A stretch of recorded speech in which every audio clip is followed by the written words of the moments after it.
Content आप इस प्रकार पढ़ोगे ना तो आपको रिवीजन की जरूरत 10-20% कंटेंट में ही पड़ेगी। और फिर आप इनको लिखें कैसे? आपने जो पढ़ा है, जब एग्जाम्स में आपके सामने क्वेश्चन आता है तो उसका उत्तर आप किस प्रकार बढ़िया तरीके से लिखें, क्योंकि एग्जाम चाहे कौन सा ही हो, कॉम्पिटिटिव एग्जाम्स हो या फिर कोई बोर्ड एग्जाम्स हो, 5G की स्पीड से मेरिट कट ऑफ काफी हाई जा रही है। तो इस कॉम्पिटिटिव एग्जाम्स में आप सर्वाइवल ऑफ द फिटेस्ट यानी अपने आप को योग्यतम आप किस प्रकार बने, यानी आप अपना स्थान सुनिश्चित कैसे करें, चाहे मेरिट 90% से अबव चली जाए, वहां आप किस प्रकार सस्टेन कर सकते हैं। तो इसके दो ही तरीके हैं, पढ़ें किस प्रकार और फिर लिखें किस प्रकार। तो ये 5-10 मिनट का वीडियो आपके लिए बहुत महत्वपूर्ण रहेगा। मैंने काफी विचार विमर्श के बाद इस चैनल को पूरा ब्रॉड विस्तृत रूप दिया है कि हर एग्जाम्स को कवर किया जाए ताकि प्रत्येक स्टूडेंट्स को इसका फायदा हो। तो चलो फ्रेंड्स शुरू करते हैं। अब एग्जाम में आपके सामने प्रश्न आता है कि कार्यपालिका के कार्यों में वृद्धि के कारणों की विवेचना कीजिए। आप इस प्रश्न को व्यवस्थित करने में दिक्कत महसूस करते हैं, यार किस प्रकार शुरू करूं, बढ़िया चीजें, इसके कीवर्ड्स किस प्रकार लिखूं। और आप जब पढ़ के आते हो तो ऐसा लगता है हाँ यार मैंने पढ़ लिया, लेकिन फिर वो कीवर्ड्स आप भूल जाते हो क्योंकि पढ़ने का तरीका आपका गलत होता है और फिर लिखने का गलत होता है। तो पढ़ने का तरीका सबसे बेस्ट क्या है? सबसे बेस्ट ये है कि आप पढ़ो तो उन चीजों को पूरे परिदृश्य से जोड़ करके पढ़ो, पूरी कहानी के रूप में उस चीज से अपने आप की समझ विकसित करके। तो ये बात इसमें करते हैं। तो जैसे सबसे पहले आप भूमिका लिखो, 100 वर्ड्स का है 10 मार्क्स का, तो 2 लाइन में लिख दो।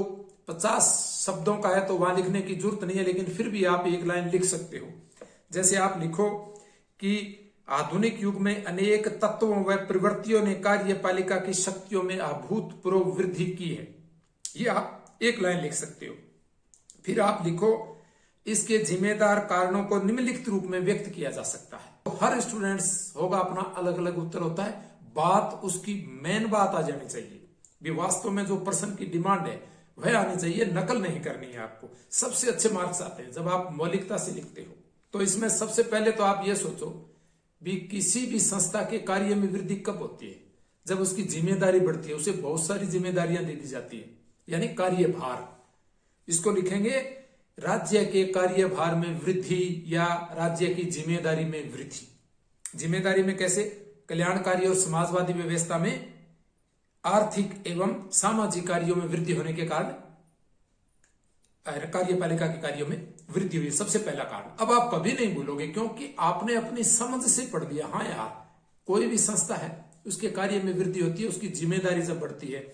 और जिम्मेदारी कौन सी?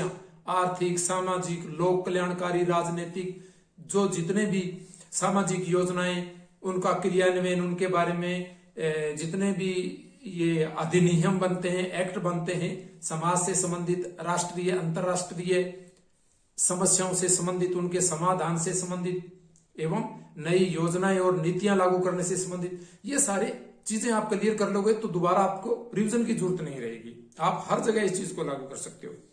फिर आता है प्रत्यायोजन, प्रदत्त व्यवस्थापन।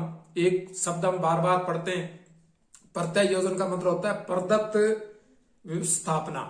प्रदत्त स्थापना कह सकते हैं या अपने कार्य को किसी दूसरे व्यक्ति को सौंपना। तो व्यवस्थापिका क्या होती है? व्यवस्थापिका में बहुत ही कम शिक्षित होते हैं। व्यवस्थापिका में जो सांसद चुन के जाते हैं वो इतने विशेषज्ञ नहीं होते हैं। तो इस वजह से इनके कार्यों में वृद्धि का कारण आप लिख रहे हो तो इसमें सबसे पहले ये समझो कि व्यवस्थापिका का बहुत सारा कार्य, वहां एक विधेयक पारित हो जाता है तो उससे संबंधित नियम बनाना और वो सारा कार्य कार्यपालिका करती है। तो इससे कह सकते हैं प्रत्यायोजन के कारण। इसमें यह भी आ सकता है कि कार्यपालिका की शक्तियों में वृद्धि या कार्यों में वृद्धि, यही चीज आप इसमें लिखोगे। लोक कल्याणकारी राज्य की अवधारणा, ये चीज इसमें आएगी अपने। फिर आता है औद्योगिक प्रगति। तो आपको पता है कि औद्योगिक रूप से अगर प्रगति होगी तो आर्थिक नियोजन संबंधी काफी औद्योगिक, आर्थिक और सामाजिक नीतियां बनानी पड़ेंगी औद्योगिक प्रगति से संबंधित। ठीक है, तो ये चीजें आप है, ये जब आप 5-7 चीजें, ये 5-6 चीजें ही आप मुख्य रूप से लिख सकते हो।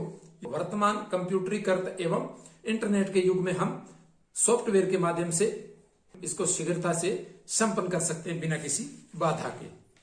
तो ये चीजें आप लिखो। अब बोर्ड एग्जाम्स में आप सोचते हो बहुत सारा सिलेबस आपके होता है, तो आपको ज्योग्राफी है, साइंस है, उन टॉपिक्स को आप सबसे पहले कवर करना है, चाहे आरएस का एग्जाम हो चाहे एसआई का। वहां आपको उन टॉपिक्स पे ज्यादा टाइम दे करके ये जो पॉलिटी संबंधी और सामाजिक विज्ञान और अर्थशास्त्र संबंधी जो वर्णनात्मक प्रश्न आते हैं सीधे प्रधानमंत्री के कार्य, राष्ट्रपति के कार्य, शक्तियां, तो आपको पता है एक प्रधानमंत्री का कार्य क्या होता है।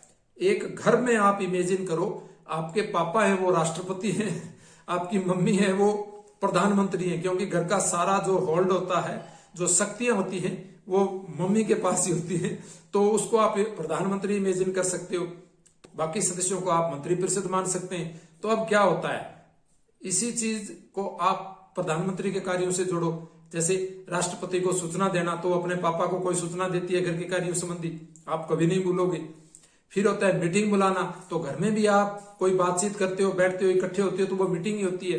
तो इस तरह से बैठक बुलाना मंत्रिपरिषद की, उनको निर्देश देना, तो घर में भी निर्देश दिए जाते हैं, आपको पता है। तो ये चीजें आप लिख सकते हो। प्रधानमंत्री को सूचित करना, आपको पता है आपातकाल लगता है तो आपातकाल की सूचना देना व्यवस्थापिका में। देश में कहीं भी असंवैधानिक गतिरोध पैदा होता है, किसी राज्य के अंदर सरकार चलाना असंभव हो गया है, तो इसकी सूचना मंत्रिपरिषद एवं प्रधानमंत्री किसको देते हैं, राष्ट्रपति को। फिर वहां राष्ट्रपति, वहां राज्यपाल शासन लगाने के लिए निर्देशित किया जाता, आदेश जारी किए जाते हैं। तो इस प्रकार आप बहुत सारी चीजें लिख सकते हो।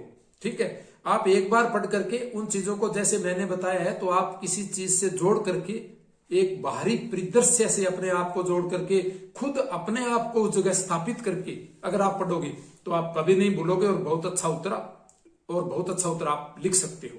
तो आप किताब पढ़ते समय वहां से सिर्फ की पॉइंट्स उठा लें, अच्छे अच्छे शब्द उठा लें, उन शब्दों को आप अपने उत्तर में शामिल करें, आप तुरंत उत्तर लिख देंगे। आपको ये नहीं सोचना पड़ेगा अरे यार इसमें मैं कैसे लिखूं, ये तो मैंने बना बनाया उत्तर नहीं पढ़ा, ऐसा कुछ नहीं है।